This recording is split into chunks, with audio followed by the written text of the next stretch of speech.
सबसे पहले पता होना चाहिए कि स्टेप बाय स्टेप एक स्कॉलरली तरीका क्या है। लेकिन इंसान इतना ज़हनी तौर पर अपसेट होता है कि उसका ध्यान किसी स्कॉलरली तरीके की तरफ नहीं जाता, किसी टोटके की तरफ जाता है जो उसके ज़हन में उस वक्त आ जाए, जो उस वक्त उसके ज़हन में आ जाए कि यूँ करने से बात होगी।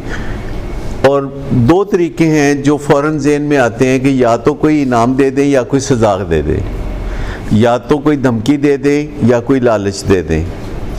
ये सज़ा और जज़ा का तरीका इंसान ने सबसे पहले डिस्कवर किया था, और साइंस कहती है कि इसका नंबर 5वां है।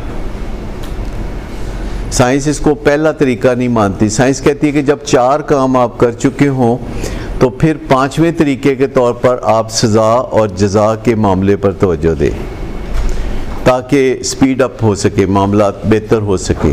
पहला तरीका साइंस कहती है कि वो मोटिवेशन का है कि आपको शौक़ हो जाए, आप उस चीज़ से मोहब्बत करने लगे जिससे आप नफ़रत करते हैं।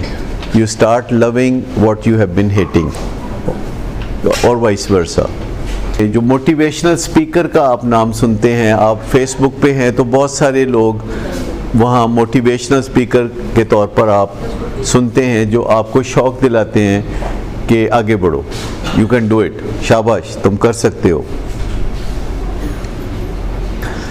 और दूसरा तरीका है कि जब आपको शौक़ अच्छा खासा हो जाए कुछ करने का, तो उसके बाद आप सीख लो कि कोई काम करना कैसे है,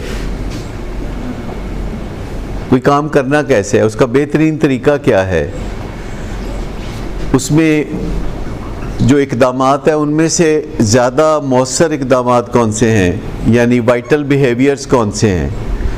हम सब के बिहेवियर्स का कुछ ना कुछ नतीजा निकलता है, और हमारे कुछ बिहेवियर्स का नतीजा बहुत ज़्यादा निकलता है, हालांकि उसमें मेहनत बहुत कम लगती है।